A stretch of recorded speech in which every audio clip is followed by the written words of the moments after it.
So here at the job right now, I had gotten a call. It's a referral job. I did a job for a guy. His friend was looking for a garage door guy, someone to trust. So thankfully he called me, gave the guy's number, and he called me. So I'm here, did my diagnostics. This motor's a screwdriver. It's got a coupler on the top of it that connects the gear drive and the motor to the motor rail, the screw that turns to lift the door. That thing is broken half, so we're going to replace that. The door's also got a couple rollers, kind of the bearings are wearing out in them, so the wheel is really loose, that could fall off. So we're going to replace his 12-pack actually of rollers on the door this time. He's got an 8-foot door, so normally there's 10 rollers on a 7-foot door. It's an 8-foot door, so it's got 12. So going to replace those, kind of give him a lube and tune and call it good. He should be good to go after that. So should be minimal service, minimal work. All right, so here's the motor. There's the broken piece. Got to get that thing replaced. The first thing I'm going to do for safety is unplug the power. I always want to be safe. Don't want this thing spinning while I'm working on it. Take that old piece off. So yeah, it's the broken piece right there.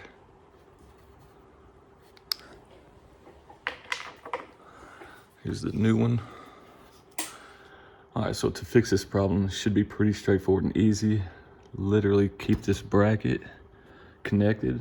I'm just going to take these 2 bolts off, and that should allow me to push the motor back, put this coupler on, and then swing the motor back in place and kind of connect the two, then put those 2 nuts and bolts right here right back on, and that should be it. Pretty straightforward. So do that.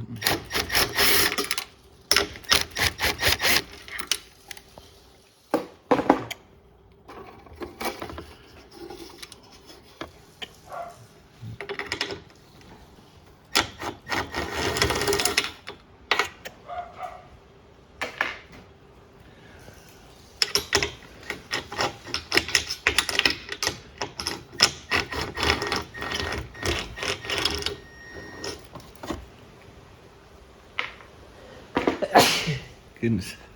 So you got the 2 bolts out. This just lets me move the motor back and forth. Just like that. So you slide the motor back. Allows the couplers to slide right in place.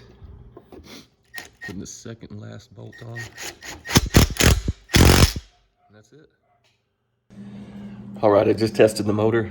Man, allergies, goodness, dust. And when I did, the limits are off because this thing was broken. It spun so many times. The limits are off, so I'm gonna have to adjust these limits right here. Right now when I tested it, the motor just ran way past, and man, you can see it's done it before. So I gotta mess with these, get it right. I'm gonna do the down limit. This is the down limit, it's got the arrow down. I'm gonna turn that way back because it is so messed up.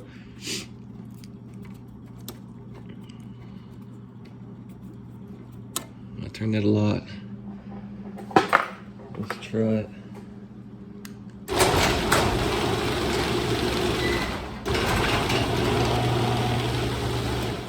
See, the motor doesn't want to raise all the way, so I'm gonna also change the up limit. So this is the arrow going up. I'm gonna turn that to the positive because I want the door to raise higher. A lot higher. Which, man, that's bottomed out right there. All right, the limits are way off, so I'm having to manually rotate. Easy now. I'm having to manually rotate this so that black trolley box that's underneath this rail will slide up here more. The way it was, I had these limits maxed out, so I have to manually adjust this right now.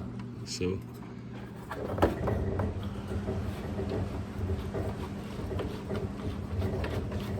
I'll do this for a while.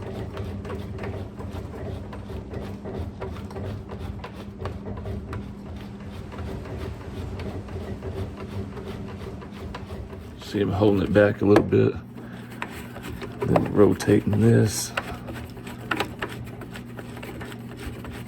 Take a little bit. All right, so got it set. Finally changed that enough, so we're gonna test it up. Hit the button.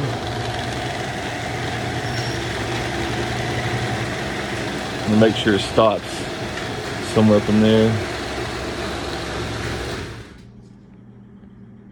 I like that. We could probably come up just a little bit more. So what I'm gonna do, this is the up. I'm gonna turn this to the positive, meaning it'll raise it more and make the bottom come up a little bit higher. That might be too much. And then just hit the remote and test it. I can stop it about a foot or two and let it come back up. Let's see. Let's do a little bit more.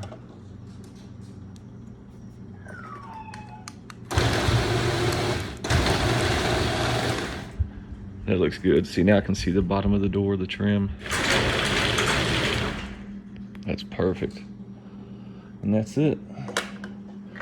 So now what I can do is go ahead and put the other nut and bolt back in here. And this is done. Now what I'm gonna do is change some rollers out. So what you do is take the vice grips, put on here, bend the rail out just a little bit. Get your rollers ready. Push out, pull, slide it in.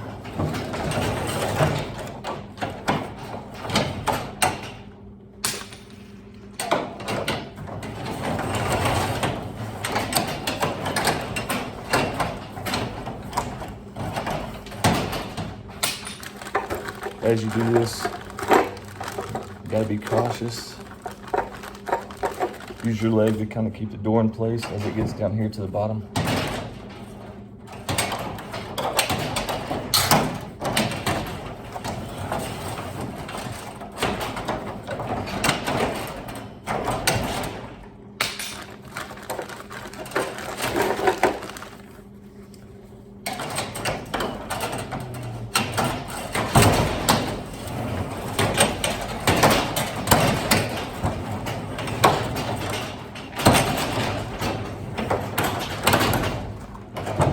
Like that. And put this vice grip back in the same old markings.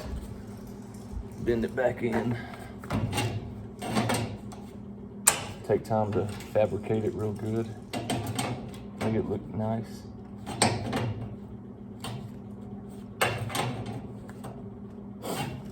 Can't even hardly tell. And this right here is why we changed the rollers on this job right here. Look at this roller, man. That's because the bearings inside that wheel are getting so wore out. That's crazy. Look at that. Preventative maintenance, guys. All right, finished that one up. Took about, I don't know, 25, 30 minutes maybe total. Maybe 35 tops. Talked to the customer a little bit, just about different things. So again, what I did, got a call from this guy, his motor, having a little issues. Got there, did my inspection like you saw in the video, just saw a coupler broke. That's an easy fix. Sometimes you just gotta be honest with customers, and steer them in the right direction. If it's a simple problem, just fix it. So I did that. He did have some rollers that were crazy, like you saw in the video as well. The bearings were shaved down, the wheel's ready to come off. So pretty much that's it. Just replaced the coupler, changed out 12 rollers. He had an 8-foot door, so 12 rollers on the door, changed those out, called it good. That's the total. Not bad for about roughly 30 minutes. So, but again, sometimes it's not only about the money, it's about doing people right. So, but nonetheless, garage door, man, it's good work, it's fun. It's never the same thing, always something different. You never know what you're gonna walk into. Even if customers explain, what they think they have, your mind's made up, or expecting a certain issue, you get there, it could be totally different. For instance, we get calls all the time where the customers see that their garage door cables are loose hanging, and that's what they tell us on the phone. Hey, my cables are broke, can you fix those? So we have to inform them, hey, more than likely what's really going on is your spring is broke, and that's what allowed the tension to come off. So you really never know. Even if you get complaints, the chief complaint, you never know what you're going to walk into. So with that said, I'm finished here. Let me get off here. I got to process this check still, put it in the bank, then we'll get down the road to the next one. Catch you guys next time. Appreciate you.